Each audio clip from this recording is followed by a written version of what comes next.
Samantha ने एक गहरी सांस ली। शाम की हवा ठंडी थी।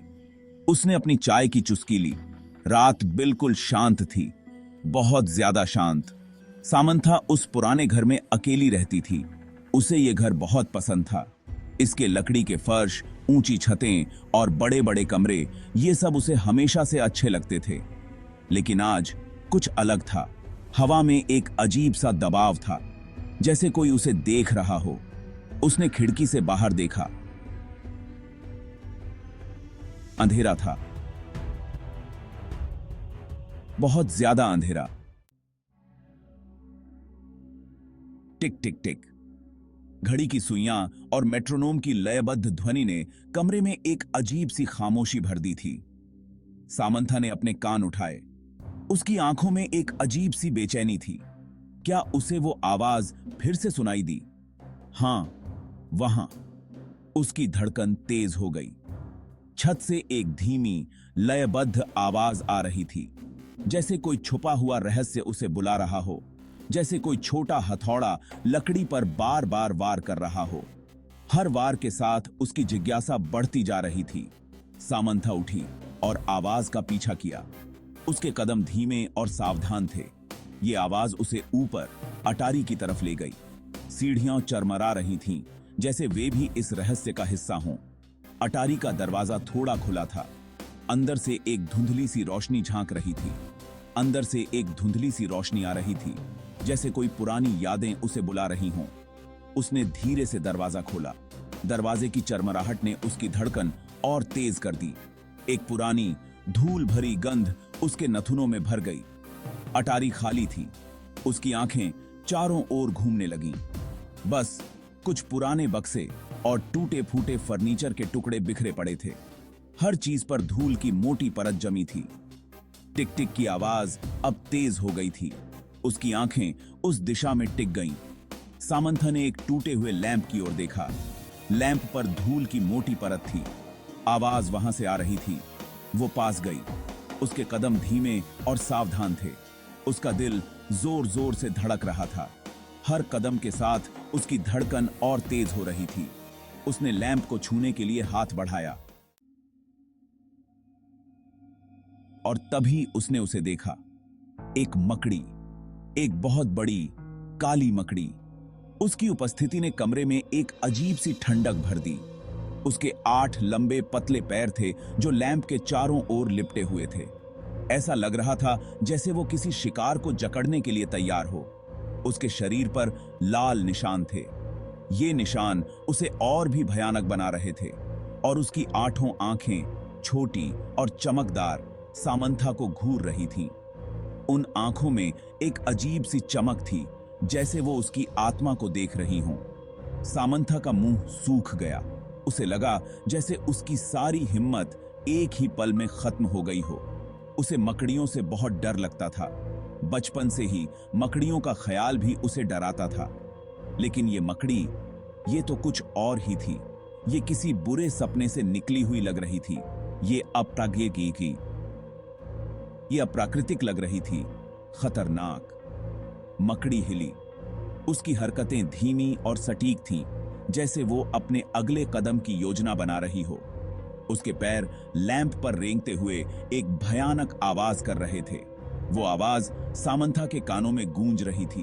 वो धीरे धीरे नीचे उतरने लगी।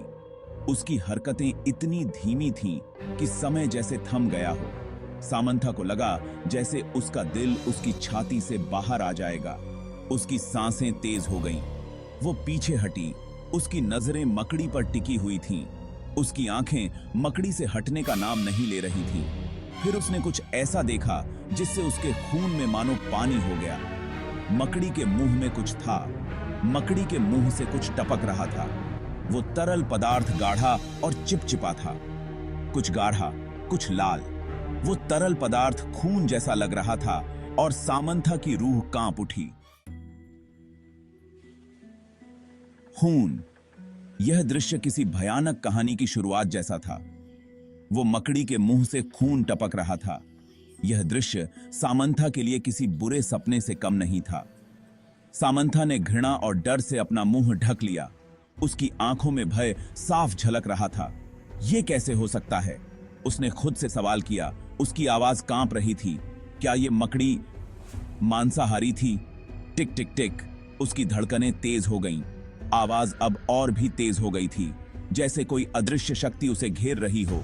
और ये सिर्फ एक जगह से नहीं आ रही थी, यह हर कोने से गूंज रही थी। ये पूरी अटारी में गूंज रही थी, जैसे कोई भयानक संगीत बज रहा हो, जैसे सैकड़ों छोटे हथौड़े एक साथ काम कर रहे हों।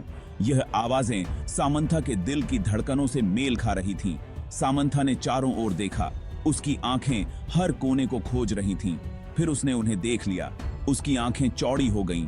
दीवारों में दरारों से, फर्श के छेदों से, छत के कोनों से, हर जगह से और भी मकड़ियां निकल रही थीं। यह दृश्य किसी डरावनी फिल्म जैसा था। वो सभी एक ही आकार की थीं, सभी काली और लाल। उनकी उपस्थिति ने माहौल को और भी भयानक बना दिया, और सभी के मुंह से खून टपक रहा था। यह खून किसका था? यह सोचकर सामंथा का दिल बैठ गया। वे धीरे धीरे रेंग रहे थे, जैसे किसी योजना के तहत अपने शिकार की ओर बढ़ रहे थे। सामंथा को समझ नहीं आ रहा था कि वह क्या करे। उसकी सांसें तेज हो गईं। टिक टिक की आवाज अचानक बंद हो गई। एक भयानक सन्नाटा छा गया। सामंथा का दिल तेज धड़क रहा था। उसे समझ नहीं आ रहा था कि क्या हो रहा है, लेकिन उसे पता था कि उसे यहां से जाना होगा, और जल्दी जाना होगा। वो पीछे मुड़ी और दौड़ी। वो तेज दौड़ी, जितनी तेज वो कभी नहीं दौड़ी थी। उसे अपने पीछे मकड़ियों के पैरों की आवाज सुनाई दे रही थी। वे उसका पीछा कर रही थीं। वो सीढ़ियों से नीचे उतरी और दरवाजे की ओर दौड़ी। उसने उसे खोला और खुद को बाहर फेंक दिया। घास पर गिर गई। उसने पीछे मुड़कर देखा। अटारी का दरवाजा खुला था और मकड़ियां बाहर निकल रही थीं, सैकड़ों की संख्या में। वे दीवारों पर रेंग रही थीं, वे फर्श पर दौड़ रही थीं, वे हर जगह थीं। सामंथा अपने पैरों पर खड़ी हो गई और दौड़ी। वो चिल्लाई नहीं, वो रोई नहीं। उसके पास सांस लेने का भी समय नहीं था। उसे बस भागना था। वो सड़क की ओर दौड़ी। वो जितनी तेज दौड़ सकती थी दौड़ रही थी, लेकिन मकड़ियां तेज थीं। वे उसके करीब आ रही थीं। वो अपनी गर्दन पर उनके पैरों को महसूस कर सकती थी। वो उनके जहर को सूंघ सकती थी। वे उसे पकड़ने वाली थीं। वो उनके जहर को खा। अचानक सामंथा का पैर लड़खड़ा गया। वो एक गड्ढे में गिर गई और बुरी तरह से चिल्लाई। उसने ऊपर देखा। मकड़ियां उसके चारों ओर थीं। वे एक घेरे में उसके पास आ रही थीं। उनकी आंखें छोटी और क्रूर उसे घूर रही थीं। उनके मुंह खुले हुए थे। उनके नुकीले दांत चमक रहे थे। सामंथा जानती थी कि अब सब खत्म हो गया। उसने अपनी आंखें बंद कर लीं और मौत का इंतजार करने लगी, लेकिन मौत नहीं आई। इसके बजाय उसे एक तेज दर्द महसूस हुआ। फिर एक और एक और।